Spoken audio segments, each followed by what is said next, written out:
எல்லோருக்கும் நமஸ்காரம். மாதா பிதா குரு தெய்வங்கள் திருவடிகளை போற்றி, ஸ்ரீ காஞ்சி மகா பெரிவார் திருவடிகளை போற்றி.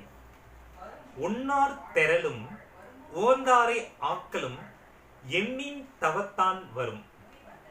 தீமை செய்யும் பகைவரை அடக்குதலும் நன்மை செய்யும் நண்பரை உயர்த்துதலும் நினைத்த அளவில் தவத்தின் வலிமையால் உண்டாகும்.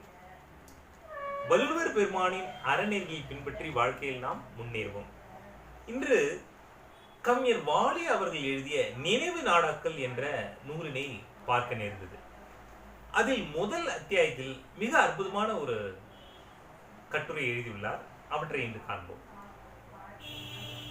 1-5 பூஜ்ய ஸ்ரீ வாசன் அவர்கள் பூதலூர் சாஸ்திரிகளிடமிருந்து எழுத்துக்கு 100 ரூபாய் என்னும் கணக்கில் 8 எழுத்துக்கு 800 ரூபாய் என்று வாங்கிய ஆனந்த விகடனில் இதுகாரம் நான் கதை, கவிதை, காவியம் எழுதியிருக்கிறேன்.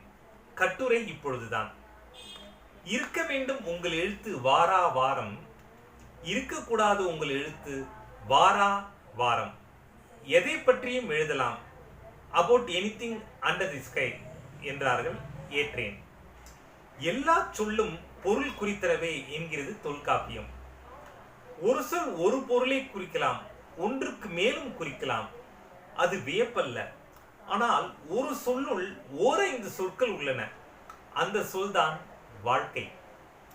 வாழ நினைத்தால் வாழலாம் எனும் கவிஞர் கண்ணதாசன் பாட்டு கூறிய வியாக்கியானம். வாழ்க்கை எனும் ஒரு சொல்லுள் ஒளிந்து கிடக்கிறது. அதனை ஓர்வார் வெற்றி தேரில் ஊர்வார். வறுமையிலேயே வாடிக்கொண்டு வாழ்க்கை தமக்கு வாய்க்கவில்லையே என மூக்கை சிந்துவோர்க்கு எல்லாம் ஒன்று சொல்வேன். ஊழில் பெருவழி யாவுல என்பது ஒரு புறம் இருக்கட்டும். வாழ்க்கை எனும் சொல்லை அக்கு வேறு ஆணி வேறாக பிய்த்து பாருங்கள். அந்த ஊழ் ஆகும் கூழ்.